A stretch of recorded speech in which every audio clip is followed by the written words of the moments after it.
Hi guys! Today Molly and I will be presenting on epigenetics. Epi means on top, so epigenetics refers to external modifications to DNA that can turn genes on or off without actually changing genetic sequences.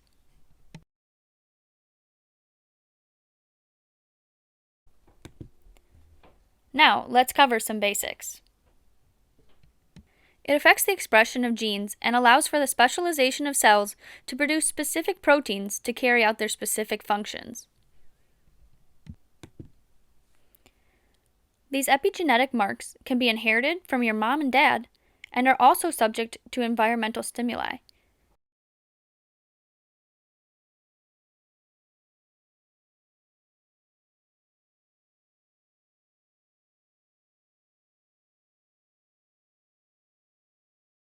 These include diet, disease exposure, toxic chemicals, microbiome, drug use, and exercise.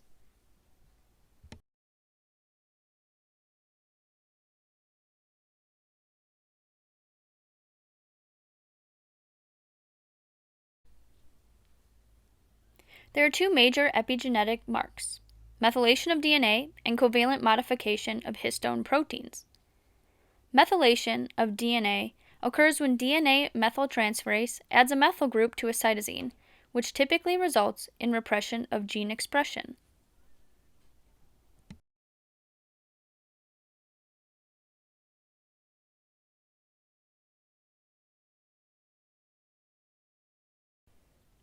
Histone modifications result from either histone methyltransferases that transfer up to 3 methyl groups to histone proteins, which typically compact the chromatin and silence genes, or histone acetyltransferases that transfer an acetyl group to histone proteins, which typically results in unraveling of chromatin and higher gene expression.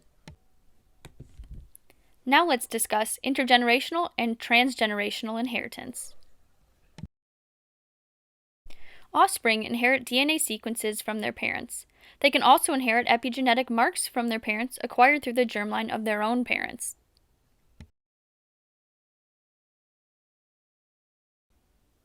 When pregnant mice are exposed to environmental stimuli, the developing fetus can acquire epigenetic marks in their germline cells. These epigenetic marks can then be transferred to the following generation.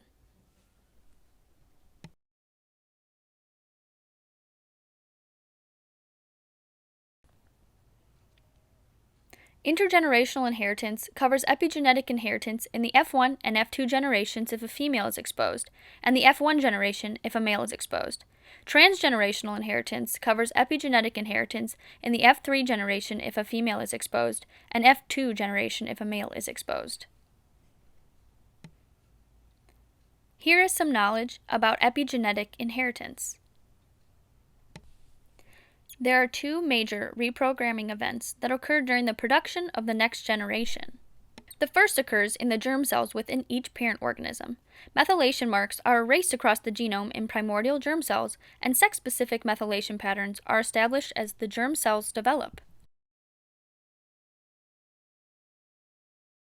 This allows increased expression of the genes that are needed to carry out the zygote's totipotent functions. Certain epigenetic marks can escape reprogramming events. An example is genomic imprinting. After the first reprogramming event occurs in the primordial germ cells, the egg and sperm are then remethylated, but occasionally these methylation marks are not erased during the second reprogramming event in the zygote. If the methylation occurred on the chromosome in the egg, the gene is said to be maternally imprinted and expresses the paternal gene, and vice versa for paternal imprinting. If this gene that maintains expression happens to be mutated or disease-causing, then this can lead to disease. A few retroelements and single copy sequences have been known to escape the demethylation process in both the primordial germ cells and the pre-implantation embryo. These can be transgenerationally inherited.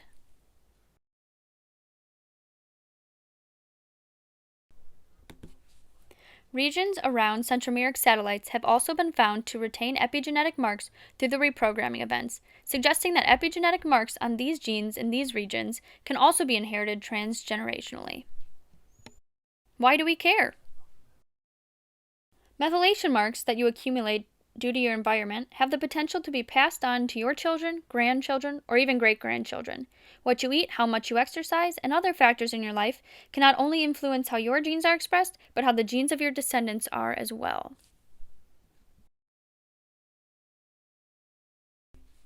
Let's look at some future directions.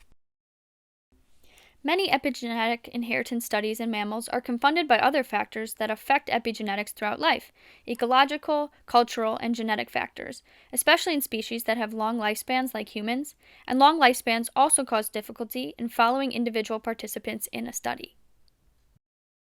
Researchers are attempting to induce the reprogramming events that occur in preimplantation embryos and find that some methylation marks do not completely disappear when producing induced pluripotent or totipotent cells, and they are studying the mechanism behind this. Thanks for listening!